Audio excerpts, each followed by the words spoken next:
कुछ भी कहो तो तू पैसे की बात करता है। हाँ, कितने पैसे चाहिए बता दीजिए, कितने चाहिए दे दूंगा। हाँ, पैसे लेके करना क्या है बेटा? रखे भी तो किसके लिए रखे? और सोने की लंका की ईंट चाहिए किसे? अरे यहाँ अपने घर की ईंट ढह रही है, उसे देख। तो आप ही बताइए नाना, मैं करूं क्या? हाँ? आखिर आप चाहते क्या है?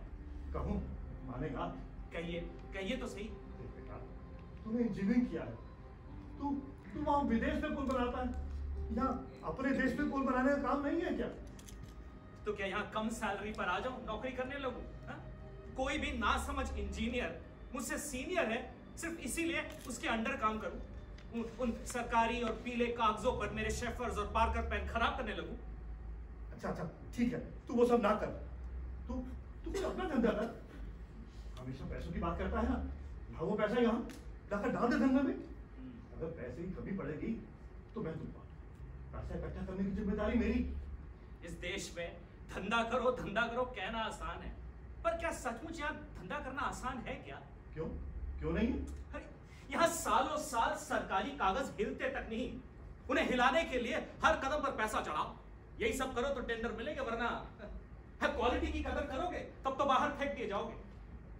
एक बार आप जरा दिल्ली जाकर आइए, मुझे तो लगता है वहां का हर अफसर ऊपर की कमाई पर जिंदा है। सिर्फ शहरों के नाम देख लीजिए, सत्य मार्ग, नीति मार्ग, यहाँ मुझ जैसों का कोई गुजारा नहीं है नाना, यहाँ सिर्फ चोरों की गुजर है। तो तेरा मतलब है ये देश सिर्फ चोरों का है? हाँ, और जो भी किसी तरह से हेल्पलेस है, असहाय है, उनका, आप जैसों का, या फिर मेरा देश कहकर छाती पीटने वालों का, उनका है ये देश, मेरा नहीं। लू बेटा, बेटा तुझे हुआ क्या है? तू यहाँ जन्मा, यहाँ बड़ा हुआ, और ये देश तो झंडे की वंदना के समय दिया जाने वाला भाषण है ये नाना, इसका मुझ पर जरा भी असर नहीं होता। प्रत्यक्ष परिस्थितियां असर करती है मुझ पर। अरे अपने जीवन को सुंदर और सुखमय बनाना तो दूर, उसके सपने भी नहीं देखने देता ये देश। अपनी बुद्धि, शक्ति और कल्पना नष्ट कर देने वाले ढोंगियों का देश है ये। अरे था नहीं ये ढोंगियों का देश, अब हो गया है। और अंगों में अगर इतनी ही मस्ती है तो करके दिखाओ बगावत। अरे लोट टक्कर इन विद्रोहों में। सबने इस देश को शिकायती पेटी समझ रखा है, जो आता है अपनी शिकायत डालकर चल देता है। पेटी खोलने की जिम्मेदारी किसी की नहीं। हाँ? और यही है तेरा शौक है। और तूने किया क्या? हाँ? वहां वो विदेश में जाकर हरी घाट चलता रहा, बस यही। अगर हिम्मत है तो यहाँ कुछ करके दिखाओ।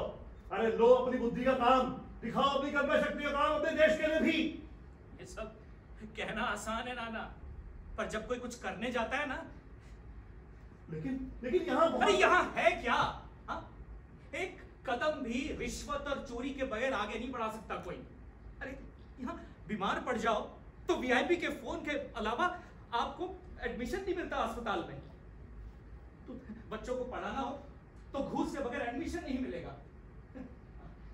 टैक्सी रोको, पास कहीं जाना हो तो जाएगी नहीं। बैंक में जाओ, 10 घंटे लाइन में खड़े रहो, वहां लिखने की कलमे तक बांध कर ना रखे तो गायब। दुकान में जाओ, दुकानदार को साला बात करने की तमीज नहीं है।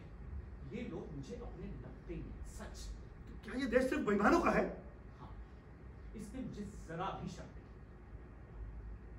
लेकिन वो तेरा भाई कैप्टन नंदू, उसने फिर किसके लिए प्राण दिए? इस देश के लिए ना। और नंदू, उसका दुर्भाग्य। अरे कितनी बार मैंने उससे कहा तू भी अमेरिका आ जा, तेरा कल्याण होगा। फिर वो क्यों नहीं गया तेरे पीछे पीछे? अरे नहीं पटा उसे, वो भी मेरा देश कहकर छाती पीटने वालों में से था। फिर उस मिशन में वो 20-20, 22-22 साल के जवानों ने अपनी वीरता दिखाते हुए प्राण त्याग दिए, वो किस लिए? और अगर इस देश में कुछ है ही नहीं तो क्यों निछावर हो गए वो? तो क्यों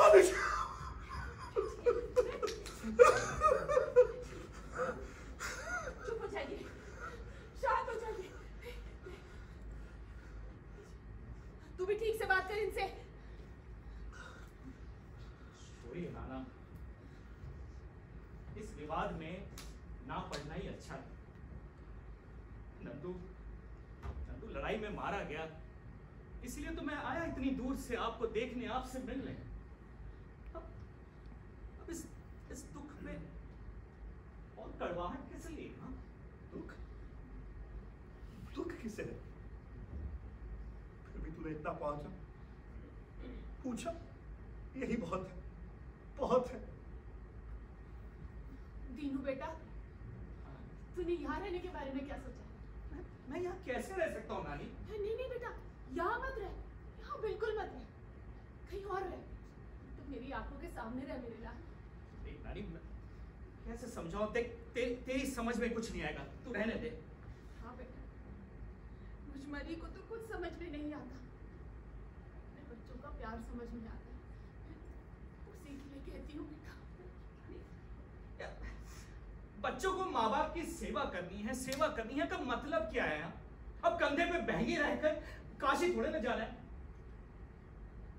बेटा, ये अच्छी कही, ये बताने की नहीं, महसूस करने की बात होती। कैसा लगता है, समझाया नहीं जा सकता। तो तू हमारी उम्र में नहीं आएगा ना, तब तक नहीं समझेगा, और जब हमारी उम्र में आएगा हम नहीं रहेंगे। प्लीज नानी, प्लीज रो मत नानी।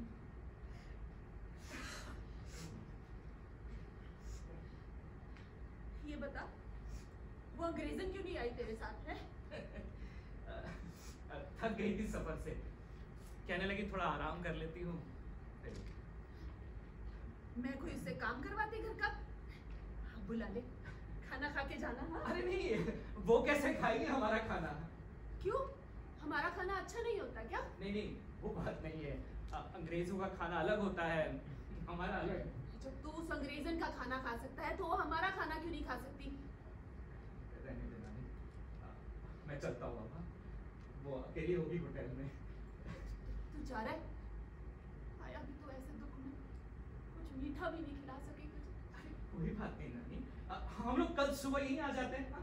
सुबह सुबह नाश्ता करके, चाय पी के यहीं से एयरपोर्ट के लिए चले जाएंगे। थोड़ी देर बैठ जा बेटा, हम सालों साल अकेले बैठे रहते हैं। नानी, वो अकेली है होटल में। अच्छा, आता हूँ। एक भगवान को प्रणाम तो कर।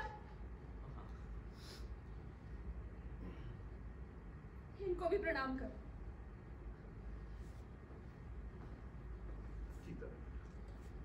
मैं आऊंगा। आना,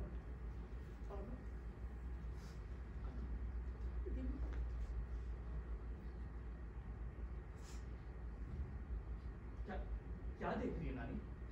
मेरा चेहरा अपनी आंखों में बसा रही हूँ बेटा, हमारी आखिरी मुलाकात। ऐसा क्यों कहती है नानी? मैं आऊंगा ना, जरूर आऊंगा। हाँ बेटा, जरूर आना। एक बात तेरे हित की थी। अब कल कहना। हाँ नहीं बेटा, ये ना हो रात को हमें कुछ हो जाए, वो मन की मन में रह जाए बेटा। अरे ठीक है, बोल। बेटा, सुख और सुख, पैसा और पैसा, इसके पीछे मत दौड़, छाती फटने तक मत दौड़। सुख ना, सुख मान लेने में होता है बेटा, तो सुखी रहना। और सुन, अगर लड़का हुआ तो अपने ही घर का नाम रखना इंडियन। आंगन से जैसे किसी बड़े पेड़ के उखड़ जाने से दिया वहां लगता है, आज बिल्कुल वैसा लग रहा है। सच बताइए, क्या आप भी वही सोच रहे हैं जो मैं सोच रही हूँ? क्या? यही, तीनों के रहते हुए हमारी आंखें बंद हो जाती तो अच्छा होता। उससे क्या हो जाता? वो हमारा क्रियाक्रम करता, हमको अग्नि देता, हमारी सदगति हो जाती, उसके पीछे से हमारा कुछ हो ना हो। बहुत बोल रही है आज, जा जाकर सो जा। लीजिए, ये सारी नींद की गोलियां आज दूध में मिला दीजिए।